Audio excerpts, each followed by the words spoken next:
What's up, everybody? It's Jay. I'm back at it again with another video. In my last video, which was the first one on the channel, I got in the Bible and showed how long Adam and Eve lived. If you haven't seen that, when you're interested, the link to it's in the description, and there will be an end screen at the end of this video that'll show a picture of the video, and if you click on it, you can go see it if you're interested. In this video, I'm going to go into the Bible and show 3 times that God used people who did bad things to do good things for His purpose.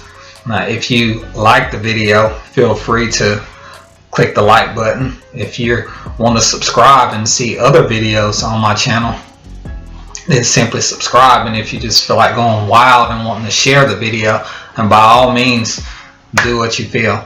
But with all that being said, we'll go ahead and get started with the story of Moses in Exodus. Now, we all know Moses and the fact that he was used by God to free his people of the Israelites from Egypt. But before this took place, Moses murdered an Egyptian. Beginning at Exodus chapter 2 verse 11, it says, "And it came to pass in those days, when Moses was grown, he went out unto his brethren and looked on their burdens, and he spied an Egyptian smiting a Hebrew, one of his brethren." And verse 12 says, "And he looked this way and that way, and when he saw that there was no man, he slew the Egyptian and hid him in the sand." Verse 13 says, "And when he went out the second day, behold, 2 men of the Hebrews strove together. And he said to him that did the wrong, Wherefore smitest thou thy fellow?" Verse 14, "And he said, Who made thee a prince and a judge over us? Intendest thou to kill me, as thou killedest the Egyptian?" And Moses feared, and said, Surely this thing is known.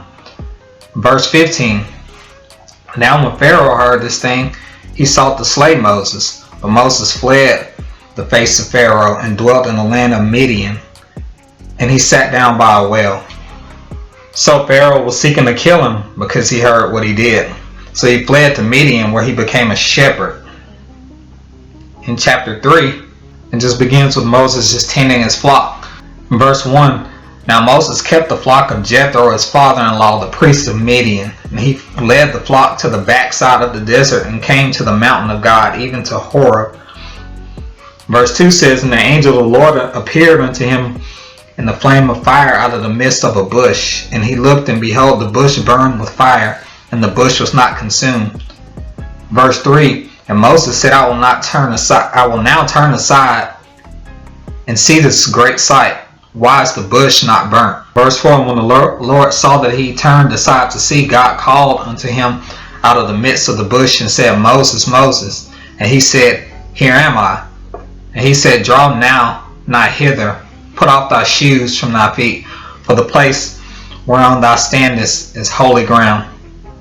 Moreover, he said, I am the God of thy father, the God of Abraham, the God of Isaac, and the God of Jacob. And Moses hid his face, for he was afraid to look upon God." Verse 7, "The Lord said, I have surely seen the affliction of my people which are in Egypt, and have heard their cry by reason of their taskmasters, for I know their sorrows." Verse 8, "And I came down to deliver them out of the hand of the Egyptians, and to bring them up out of the land, and unto a good land, and a large, and unto a land flowing with milk and honey, unto the place of the Canaanites, the Hittites, and the Amorites, and the Perizzites, and the Hivites, and the Jebusites." Verse 9, "Now therefore, behold, the cry of children of Israel is come unto me, and I have also seen the oppression wherewith the Egyptians oppressed them." Verse 10, "Come now therefore, and I will send thee unto Pharaoh, that thou mayest bring forth my people, the children of Israel out of Egypt." Verse 11, "And Moses said unto God, Who am I, that I should go unto Pharaoh, and that I should bring forth the children of Israel out of Egypt?" And from there, the rest is history.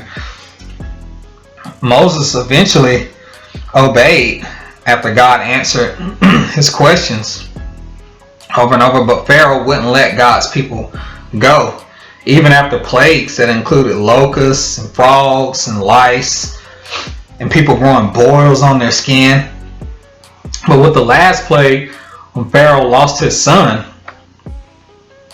in Exodus 12, God says, "For I will pass through the land of Egypt this night, and will smite all the firstborn in the land of Egypt, both man and beast. And against all the gods of Egypt I will execute judgment. I am the Lord." It goes on in verse 29. "And it came to pass that at midnight the Lord smote all the firstborn in the land of Egypt, from the firstborn of Pharaoh that sat on his throne unto the firstborn of the captive that was in the dungeon, and all the firstborn of cattle." Verse 30 says, "And Pharaoh rose up in the night, he and all his servants and all the Egyptians, and there was a great cry in Egypt, for there was not a house where there was not one dead." Verse 31, "And he called for Moses and Aaron," Aaron's his brother, "by night, and said, Rise up, and get you forth from among my people, both ye and the children of Israel, and go, serve the Lord as ye have said." So after this last plague, in which all the firstborn of Egypt was killed along with the cattle, Pharaoh finally decided to let the Israelites go. And they had been in captivity for 430 years. And after that, they're wandering in the wilderness, and then everybody knows the story of parting the Red Sea and the Ten Commandments. But the point is that God used a murderer for his purpose. God didn't punish him. God didn't even bring up the fact that he killed a man. He just knew that he had a plan, and he chose Moses to bring his people out of the land of Egypt. Of all the people that he could have used, he used a man that was a murderer. All Moses had to do was submit to the calling, which I'm sure was difficult, seeing as how he murdered an Egyptian and fled from them, and probably had in the back of his mind that they hadn't forgotten about that. And you're walking into a place to tell them to free your people in the name of a God that they don't even believe in and they can't see.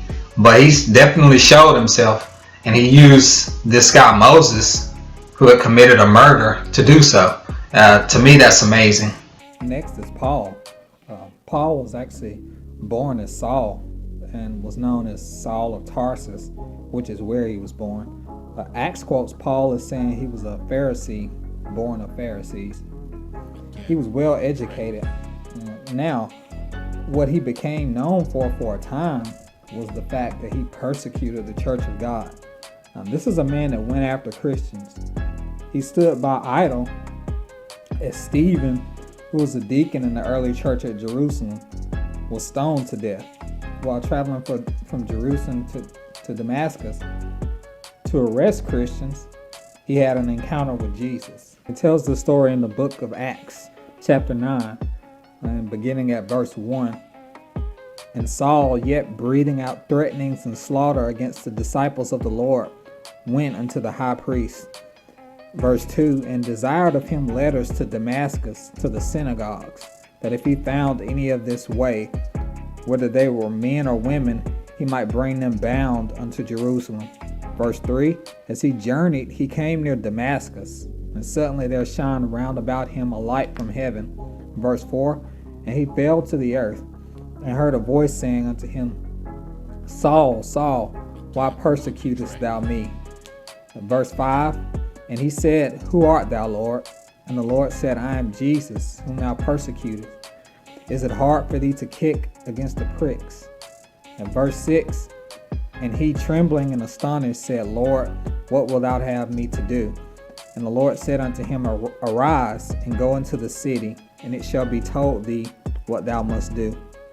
And the men which journeyed with him stood speechless, hearing a voice, but seeing no man. And Saul arose from the earth, and when his eyes were opened, he saw no man, but they led him by the hand and brought him into Damascus. And he was 3 days without sight, and neither did not eat or drink. And there was a disciple at Damascus named Ananias, And the Lord spoke to Ananias and told him to go find Saul of Tarsus. Verse 13, it says, Then Ananias answered, Lord, I have heard by many of this man how much evil he had done to thy saints at Jerusalem. Verse 14, And here he hath authority from the chief priest to bind all that call on thy name. Verse 15, But the Lord said unto him, Go thy way, for he is a chosen vessel unto me, to bear my name before the Gentiles and kings and the children of Israel. Verse 16, For I will show him how great things he must suffer for my name's sake. Verse 17, And Ananias went his way and entered into the house, and putting his hands on him said, Brother Saul, the Lord, even Jesus, that appeared unto thee in the way as thou camest, has sent me, that thou mightest receive thy sight and be filled with the Holy Ghost. Verse 18, And immediately there fell from his eyes as it had been scales, and he received sight forthwith, and arose, and was baptized. Verse 19, And when he had received meat, he was strengthened. Then was Saul certain days with the disciples which were at Damascus. 20, And straightway he preached Christ in the synagogues, that he is the Son of God. In 21, But all that heard him were amazed, and said, Is not this he that destroyed them which called on this name in Jerusalem, and came hither for that intent, that he might bring them bound unto the chief priests? So his reputation was well known. But going back to verse 15,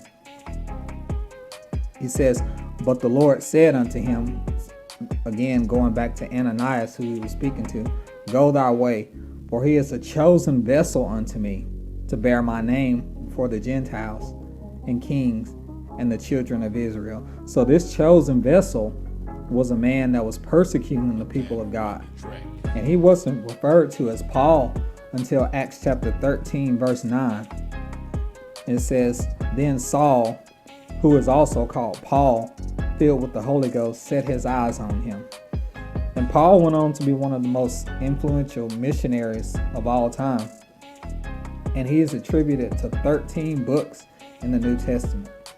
Now, this is a guy that was persecuting God's people, but he chose him to be one of the people in that time to spread the gospel. I mean, I guess it's possible that God knew his influence, but he was able to turn it all around for good. The last person that I'll be discussing in this video is Rahab. Rahab was an Amorite woman that lived in Jericho, and she was actually known as a harlot. For anybody that doesn't know what that means, basically it means she was the friendly neighborhood lady of the night. Joshua sent two people to spy Jericho. Joshua chapter 2 says, And Joshua the son of Nun sent out of Shittim 2 men to spy secretly, saying, Go view the land, even Jericho. And they went and came into a harlot's house named Rahab, and lodged there. Verse 2 says, And it was told the king of Jericho, saying, Behold, there came men in hither tonight of the children of Israel, to reach out the country. And the king of Jericho sent unto Rahab, saying, Bring forth the men that are come to thee, which are entered into thine house, for they be come to search out all the country. And Rahab ended up assisting the Israelites by hiding the 2 men, even though she knew very well why they were there. Verse 4 says, And the woman took the 2 men and hid them, and said thus, There came men unto me, but I wist not whence they were. Basically, she doesn't know where they went. And it came to pass about the time of shutting of the gate, when it was dark, that the men went out. Whither the men went I wot not. Pursue after them quickly, for ye shall overtake them. But she had brought them up to the roof of the house, and hid them with the stalks of flax, which she had laid in order upon the roof. Verse 7, And the men after them the way to Jordan unto the fords. And as soon as they which pursued after them were gone out, they shut the gate. She hid them when the king had men looking for them. And when the coast was clear, she let them down a rope through the window. She initially ended up hearing through some travelers about the exodus of Israel and the Red Sea miracle. So when the two spies came, she knew what was up. She knew that they were there to overthrow her city, but she still assisted them. Why would she though? It seems that it was just an intuition from above, like a call from God. She would possibly been waiting on this opportunity because she was just tired of the life that she was living, maybe. Verse 9 says, "And she said unto the men, I know that the Lord hath given you the land, and that your terror is fallen upon us, and that all the inhabitants of the land faint because of you. For we have heard how the Lord dried up the water of the Red Sea for you when ye came out of Egypt, and what ye did unto the two kings of the Amorites that were on the other side, Jordan, Sihon and Og, whom ye utterly destroyed. And as soon as we had heard these things, our heart did melt, neither did there remain any more courage in any man because of you. The Lord your God, he is God in heaven above and in earth beneath." And she wanted to make sure that she and her loved ones were spared. She was living alone, but she wanted to make sure that her family was taken care of as well. Verse 12, it says, "Now therefore I pray you, swear unto me by the Lord, since I have showed you kindness, that you will also show kindness unto my father's house, and give me a true token." Verse 13 says, "And that you will save alive my father and my mother and my brethren and my sisters and all that they have, and deliver our lives from death." And the men answered her, "Our life for yours, if ye utter not, this is our business. And it shall be, when the Lord hath given us the land, that we will deal kindly and truly with thee." And she let them down by a cord through the window. And this is verse 15. "For her house was upon the town wall, and she dwelt upon the wall." 16 says, "And she said unto them, Get you to the mountain, lest the pursuers meet you, and hide yourselves there 3 days, until the pursuers be returned, and afterward you may go your way." 17 says, "And the men said unto her, We will be blameless of this thine oath, which thou hast made us swear." 18, "Behold, when we come into the land, you shall bind this line of scarlet thread in the window, which thou didst let us down by, and thou shalt bring thy father and thy mother and thy brethren and all thy father's household home unto thee. And it shall be that whatsoever," this is verse 19, "and it shall be that whatsoever shall go out of the doors of thy house into the street, his blood shall be upon his head. And we will be guiltless, and whatsoever shall be with thee in the house, his blood shall be on our head, if any hand be upon him." Verse 20, "And if thou utter, this is our business, then we will be quit of thine oath, which thou hast made us to swear." Verse 21, "And she said, According to your words, so be it. And she sent them away, and they departed, and she bound the scarlet line in the window." 22, "And they went and came into the mountain, and abode there 3 days, until the pursuers were returned. And the pursuers sought them throughout all the day, but found them not." So the spies ended up returning to Joshua and told them that the inhabitants of Jericho were scared of them. And they just told them what Rahab had said. If they had found those men on her roof, she would have died along with them. And by her actions, she betrayed her own country to assist God's people. She was richly rewarded, and God commanded Joshua to destroy Jericho and its inhabitants, but she and her family were spared. She saved the spies because she knew they were servants of the Lord. Eventually, Rahab would go on to have a son named Boaz, who married Ruth, who had a son named Obed, who fathered a son named Jesse, who became the father of King David, through whose line Jesus was born.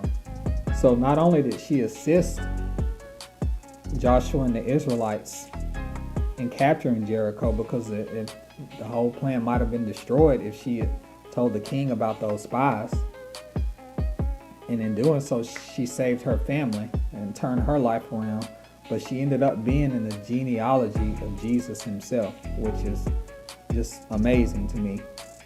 So there you have it. Those are the 3 people that I have for today in this video that did bad things but were still used by God to do good things. So if he can use a murderer and someone who persecuted his own people, his chosen people, and a harlot, just imagine what he could do for you with some obedience. And looking at their situations, don't think that you've done anything that's can separate you from God. You're not too far gone. You're not that bad of a person to where God can't do good things in your life as well. I mean, he has a plan for anybody, and anybody can be used as long as they're willing to be used. And that's all I have, everybody. So I appreciate you taking the time to watch. Again, everyone out there, be safe. And if you like the video, please leave a like and subscribe to see more if you're interested in doing that, or share the video.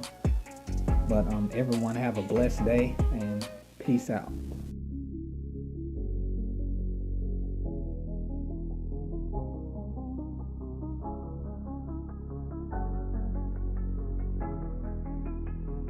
Piano on the track.